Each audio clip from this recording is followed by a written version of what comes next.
এবং আমার জেএনজি বন্ধুরা এই প্রশ্নগুলো নিয়ে অনেক ডিসকাস করেছি। তারপরে তোমাদের চিন্তা ভাবনা নিয়ে আমরা জানতে চাই। আমাদের নিজস্ব কিছু পরিকল্পনা ছিল যে এখানে ঢাকা 11 তো অনেক পটেনশিয়াল, এখানে অনেকগুলো ইউনিভার্সিটি, এখন এখানে শুধু বাংলাদেশের ইউনিভার্সিটি নয়, এখন মোনাশ ইউনিভার্সিটিও আসছে এই রিজনে।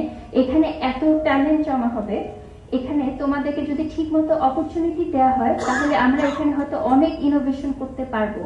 তো এখানে এই জিনিসটা এই ছোট চারাটা কিভাবে সুন্দর করে আমরা লালন পালন করতে পারি, যাতে এখানে ঢাকা 11-তে যে এরকম হাব হওয়ার একটা পটেনশিয়াল আছে সেটা যাতে এটা ফুলফিল করতে পারে। তো এটা নিয়ে আমাদের কিছু চিন্তা ভাবনা আছে, কিন্তু অফকোর্স আমরা কয়েকজন মিলে এই সব চিন্তা ভাবনা করতে পারবো না।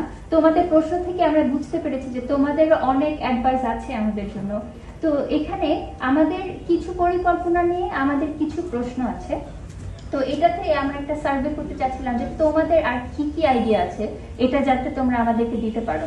তো এখানে একটা কিউআর কোড দেওয়া হবে। কিউআর কোডটা তোমরা অ্যাকচুয়ালি কতজন যে দেখতে পারবে আমি শিওর না, তো আমি তোমাদেরকে ইউআরএলটাও বলবো। তো এখানে যদি কিউআর কোডটা দেওয়া হয়, স্বৈরাচার নির্বাচার গণতন্ত্র মুক্তি পাক।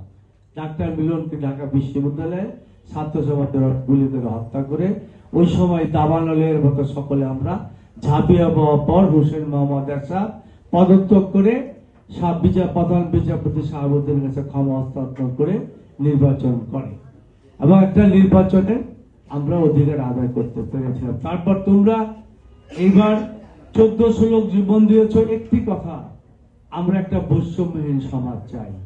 বৈষম্যহীন সমাজ, যে সমাজের মধ্যে ধর্ম, বর্ণ, গোত্র, ধনী গরিব, শিক্ষিত অশিক্ষিত কারোর মধ্যে কোনো বৈষম্য থাকবে, নারী পুরুষ সকলে স্বাধীন, আমরা যার যার অবস্থানে বিচরণ করতে, যেখানে আইনের শাসন থাকবে, যেখানে ভোটের অধিকার থাকবে, মানব অধিকার থাকবে, মানুষ তার মেধা অনুসারে কাজ করতে পারবে। তার ব্যক্তিগত জীবনে আমি বিশ্বাস করি আগামী দিনে আমরা একটা বৈষম্যের উন্নত একটি কল্যাণ রাষ্ট্র বাংলাদেশ আমরা তৈরি করতে চাই। আজকে বিএনপির একটি দফা কর্মসূচি যদি তোমরা দেখে থাকো, সেখানে সুস্পষ্টভাবে কতগুলি কর্মসূচি দেওয়া হয়েছে। কিভাবে বিগত বিএনপি সরকার আমলে মেয়েদের ইন্টারমিডিয়েট ক্লাসে লেখাপড়া ফ্রি ছিল এবং খাদ্যের বিনিময়ে শিক্ষা, এই খাদ্যের বিনিময়ে শিক্ষাটা যাতে দরিদ্র বাচ্চাদের পরিবারের বাচ্চারা অভাবের কারণে ড্রপ আউট না হয়ে যায় স্কুল থেকে, সেজন্য তাদেরকে খাদ্যের বিনিময়ে শিক্ষা কর্মসূচি চালু করা হয়েছিল। মাদ্রাসা শিক্ষাগুলিতে শুধু মাওলানার জন্য না, ইমাম মুয়াজ্জিম হওয়ার জন্য ওখানে কারিগরি শিক্ষা ইন্ট্রোডিউস করা হয়েছে বিগত বিএনপি সরকারের। আগামী দিনে এগুলি করা হবে। কেন করা হয়েছিল?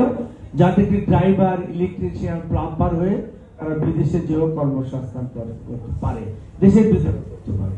তো সুতরাং আগামী দিনে আমরা, আমার ব্যক্তিগত কথা হলো, সারা দেশে যাই হোক না কেন, ঢাকা 11 আসনে আমি মাদক, সন্ত্রাস এবং চাঁদা মুক্ত একটি ঢাকা 11 সন মডেল তৈরি করতে চাই এবং এই সন্ত্রাস, চাঁদা এবং মাদক মুক্ত করার জন্য আমার কর্মসূচি ইতিমধ্যে আমি শুরু করেছি।